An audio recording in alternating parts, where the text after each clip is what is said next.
हाय, हमने नदी वाली पूजा कर ली है। ये सुबह तो हमारी नदी वाली पूजा हो सकी है और मिलते हैं सीधे मंदिर की तरफ। बट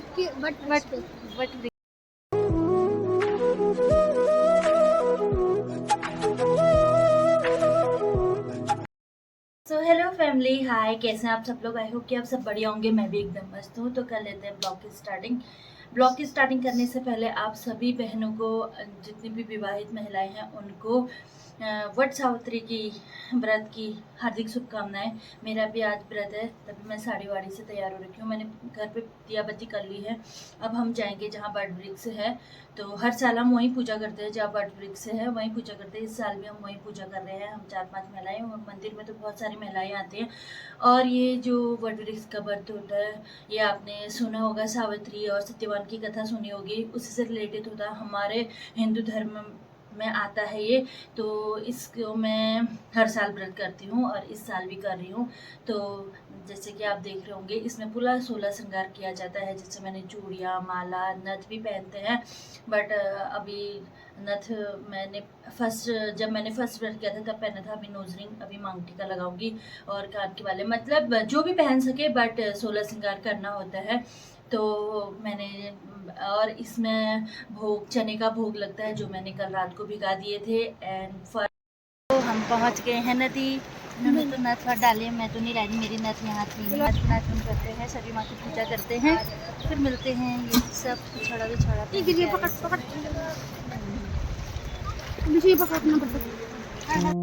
कोई आ रहे कोई जा रहे, सब पिछड़ा नथ वथ पहन के मस्त तरीके से सजे हुए हैं।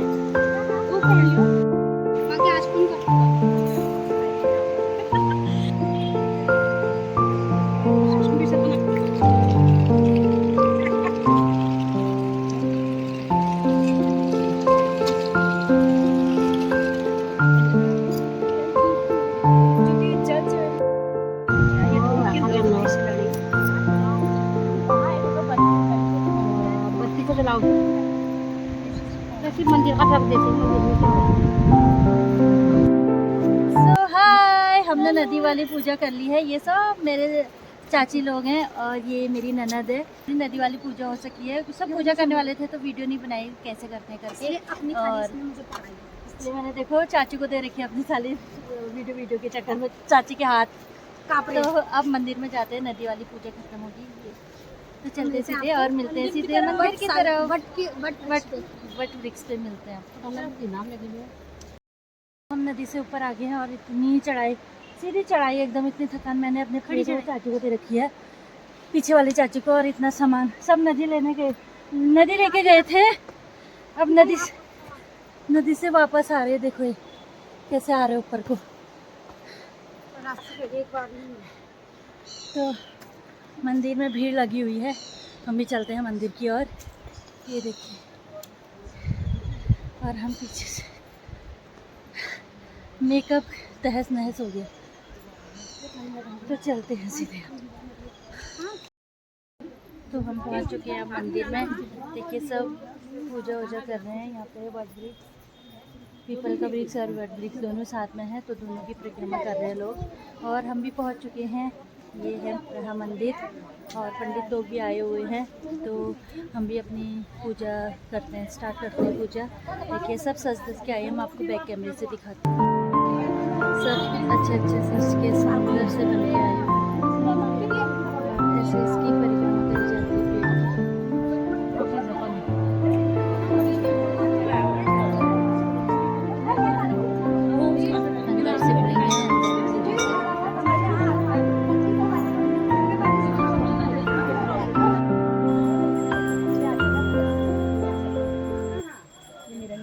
वट का पेड़ है और ये पीपल का पेड़ है, और ये अच्छा माना जाता है। तो ये दो साथ में है तो परिक्रमा से और अच्छा हो गया।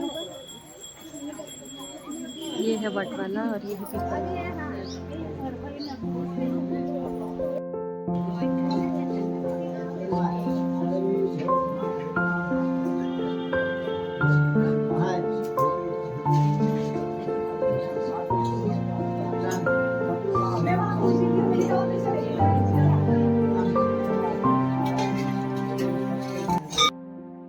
जल वल चढ़ा लिया है। अब हम कर रहे हैं श्रृंगार का तैयार और आप हम श्रृंगार चढ़ाएंगे। तो अब मैंने पूरा श्रृंगार का सामान कर दिया तैयार। इसमें चने और 5 फल, 5 प्रकार के फल, साड़ी, जितने 16 श्रृंगार होता है सब कर दिया। अब मैं जा रहा हूँ मंदिर पूजा करने। ये वाला बैग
नहीं चल रहा है, इतनी बिजी हो रही है पूजा में। तो भीड़ भी ज़्यादा लगी हुई है, गर्मी भी हो रही है।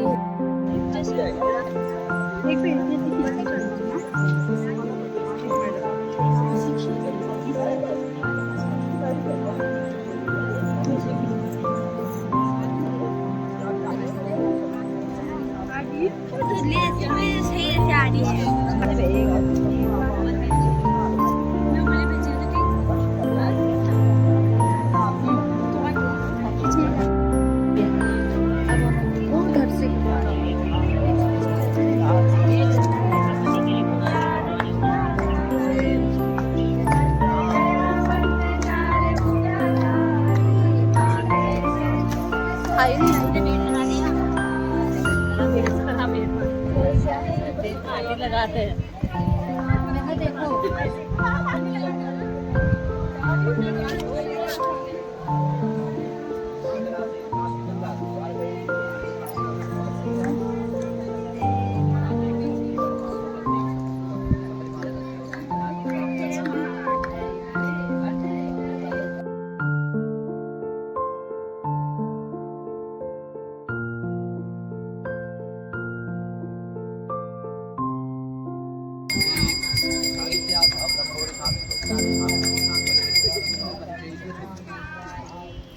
आप तुम्हें जो लुटिया जरल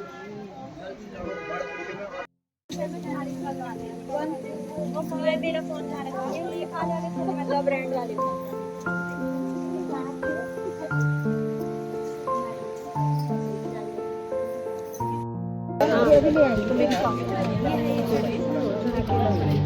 चूड़िया भी वही चढ़ाती थी, लाई है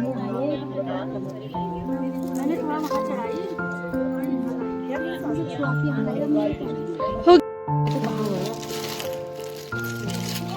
मैंने ऑनलाइन साड़ी मंगाई थी ये तो इसमें एक बिंदी लगी थी।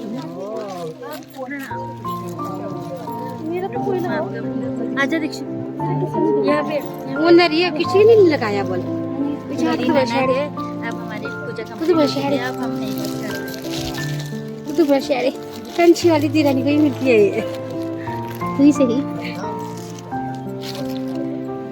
सदर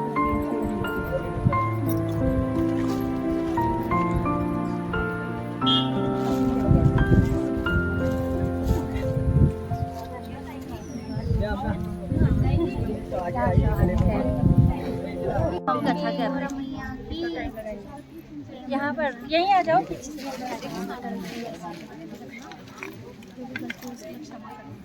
बड़ सावित्री तृतीया बड़ सहायक अमावस्या, इसको बड़ सहायक अमावस्या ज्येष्ठ वधी अमावस्या को बड़ सावित्री इस दिन बरगद के वृक्ष की पूजा करती है। यह व्रत एकमात्र रूप से सद्वा स्त्री है।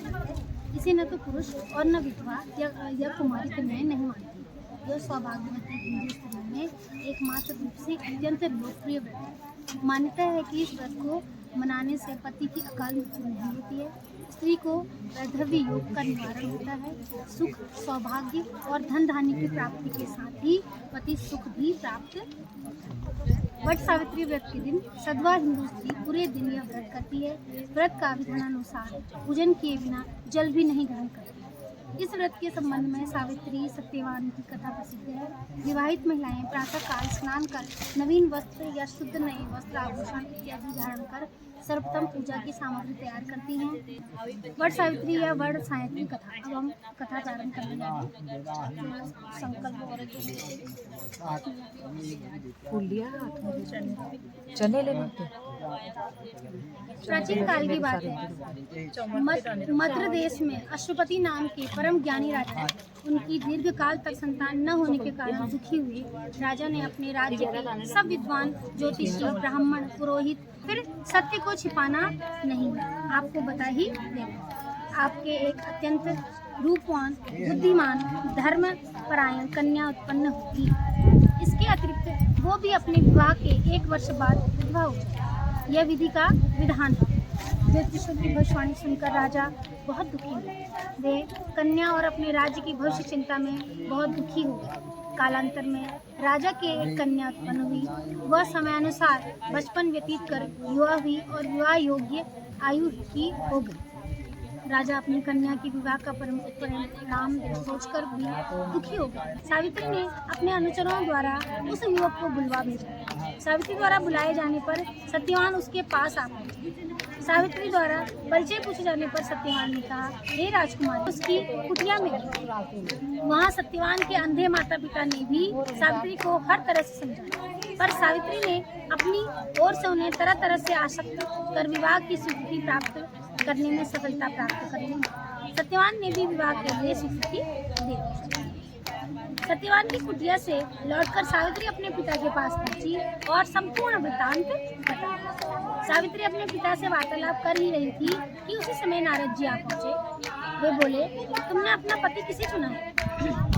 इस पर सावित्री ने पुनः सारी बातें नारद जी के सामने भी बताई। नारद जी बोले, सत्यवान एक गुणवान रूपवान सदाचारी सज्जन युवक है, परंतु विवाह के 1 वर्ष बाद ही उसकी मृत्यु हो जाएगी। इसलिए हे सावित्री, तुम अपने लिए पुनः किसी अन्य व्यक्ति को चुनो। सत्यवान अल्पायु कम उम्र में मरने वाला, अल्पायु मतलब जिसकी आयु कम हो। नारद जी की बात सुनकर सावित्री बोली, हे नारद जी, दया भय से मैं धर्म विमुख नहीं हो सकती। हिंदू नारी जीवन में एक बार अपने पति का चुनाव करती है। मैं सत्यवान को अपना पति चुन चुकी हूँ। अब वचन भंग का पातक नहीं करूँगी। नारद जी आशीर्वाद देकर विदा हो गए। सावित्री की इच्छा अनुसार उसके पिता ने उसका विवाह सत्यवान के साथ कर दिया। सावित्री को ज्ञात था कि 1 वर्ष बाद उसके पति की मृत्यु हो जाएगी। ऐसे में यदि शंकर जी को प्रसन्न कर लिया जाए तो विधि के विधान पर भी विजय पाई जा सकती है, क्योंकि शंकर जी के विषय में प्रसिद्ध है। पूर्वक पूजा की और रात्रि जागरण। दूसरे दिन प्रातः काल जब सत्यवान जंगल में लकड़ी काटने जाने लगा तो सावित्री भी उसके साथ चलने की हट करने लगी। इसी प्रकार सास ससुर को राजी कर सावित्री ने पति को भी मना लिया और उसके साथ जंगल में स्वयं भी गई। लकड़ी काटने के लिए सत्यवान एक वृक्ष पर चढ़ा। एक डाल को काटने के लिए कुल्हाड़ी चलाते ही सत्यवान का सिर दर्द करने लगा। वह वृक्ष के नीचे उतर आया और सावित्री से बोला, मेरे सिर में पीड़ा हो रही है, मैं आराम करना चाहता हूँ। पतिव्रता धर्मपरायण सावित्री चिंतित होने लगी। सत्यवान कुछ ही देर में मूर्छित होकर अचेत हो गया। तभी सावित्री ने अपने सम्मुख एक दिव्य पुरुष को देखा। उस दिव्य पुरुष को देखकर सावित्री ने पूछा, आप कौन हैं? उसने उत्तर दिया, मैं यमराज हूँ। तुम्हारे पति की आयु समाप्त हो चुकी है, मैं उसके प्राण लेने आया हूँ। अपनी बात समाप्त कर यमराज ने सावित्री की गोद में अचेत पड़े सत्यवान के प्राण लेकर प्रस्थान किया। सावित्री भी यमराज के पीछे पीछे चल पड़ी। यमराज ने सावित्री को अपने पीछे आने से बार बार मना किया, पर सावित्री नहीं मानी। जब वह यमराज के पीछे पीछे चलती हुई बहुत दूर आ गई तो उससे अपना पीछा छुड़ाने का विचार किया। यमराज बोले, अपने पति को प्राणदान देने के अतिरिक्त कोई अन्य 3 वरदान मांगो और लौट जाओ। इस पर सावित्री ने कहा, हे धर्मराज, मेरे अंधे सास ससुर फिर से नेत्रवान हो जाएं। धर्मराज एवमस्तु कह दिया। धर्मराज ने एवमस्तु कह दिया। सावित्री ने अपने सास ससुर का खोया राज लौटाने की प्रार्थना की। धर्मराज ने इसे भी स्वीकार किया और अंत में सावित्री ने अपना तीसरा वर मांगा कि वह पुत्रवती हो जाए। धर्मराज ने तीसरा वर भी स्वीकार कर लिया। वरदान देकर धर्मराज शीघ्रता से आगे बढ़े। कुछ दूर जाने के बाद धर्मराज के पीछे मुड़कर पीछे देखा तो पाया कि सावित्री अभी भी पीछे पीछे चली आ रही है। इस पर क्रोधित होकर धर्मराज बोले, मैंने तुम्हारे 3 वर स्वीकार कर लिए, फिर तुम मेरे पीछे पीछे क्यों आ रही? सावित्री बोली, भगवान, आपने मुझे पुत्रवती होने का वर दिया है, फिर भी आप मेरे पति के प्राण लेकर जा रहे हैं। पति के बिना मैं कैसे पुत्रवती बनूंगी? सावित्री का तर्क सुनकर और अपने वरदान देने की गलती का अनुभव कर धर्मराज बौखला गए। पुनः संयत होकर बोले, सावित्री, बड़ी चतुरता से तुमने मुझे धर्म संकट में डाल दिया। जाओ, वरदान असत्य नहीं होगा। अपने पति के पास जाओ और तुम्हारे पहुंचते ही सत्यवान जीवित हो जाए। सावित्री अपने पति के पास लौटकर आई तो वह जीवित हो उठा। दोनों प्रसन्न होकर घर आए। कुछ ही समय में यमराज के दोनों वरदान भी पूरे हो गए। सावित्री के सास ससुर को दिखाई देने लगा, उनका राज्य भी वापस मिल गया। यह सब बड़ शायद अमावस्या के व्रत का प्रभाव था। इस व्रत को सर्वप्रथम सावित्री ने मनाया। कहता है इस व्रत का दूसरा नाम वट सावित्री वटम भी हुआ। हे भगवान, जिस प्रकार आपने सावित्री को अटल सुहाग दिया, वैसे ही सबों को देना जो आपका भक्तिपूर्वक व्रत करे। सावित्री के पिता को पुराने श्राप से मुक्ति प्राप्त हुई। सावित्री के पिता अश्वपति को भी 100 पुत्र प्राप्त हुए और सावित्री सत्यवान ने भी 100 पुत्र प्राप्त करके दीर्घायु तक राज्य भोगा और अंत में वैकुंठ से प्रत्येक सौभाग्यवती स्त्री के लिए यह व्रत करना आवश्यक है। और उसी के साथ कथा खत्म होती है, समाप्त हो। सभी लंबी आयु दे और सभी का सुहाग आजीवन बनाए। यहाँ रखो, वहाँ जय गणेश जय गणेश जय गणेश देवा, माता जाकी पार्वती पिता महादेवा। ओम जय अम्बे गौरी, कनक समान कलेवर रत्नांबर राजे। तो फाइनली हमारा व्रत पूरा हो चुका है। आते रह रहे लोग, जाते रह रहे। और हमारा हम सुबह कितने बजे आ गए थे? हम लोग आए थे 11 बजे। 11 नहीं बजा था यार अच्छे से, और अभी 2 बज गए। हमने लंबी पूजा की। लंबी पूजा होगी हमारी, मजे हो गए। और यहाँ पे हम नॉर्मली घर में पढ़ते थे ना कथा वथा, पाठ भी आज हमने कथा वथा पाठ भी किया, सब कथा भी पढ़ ली, एक दूसरे का श्रृंगार भी किया। कैसा लगा फिर? बहुत अच्छा, हम खुश हैं। हम खुश हुए। हम अपने पति के लिए बार बार भूखे रह सकते हैं। और ये चाची ऐसा बोल रहा, इन्होंने 5 केले तो मंदिर में ही खा दिए। हम अपने पति के लिए ताउम्रे भूखे रख सकते हैं, भूखे लेकिन मन ही मन में।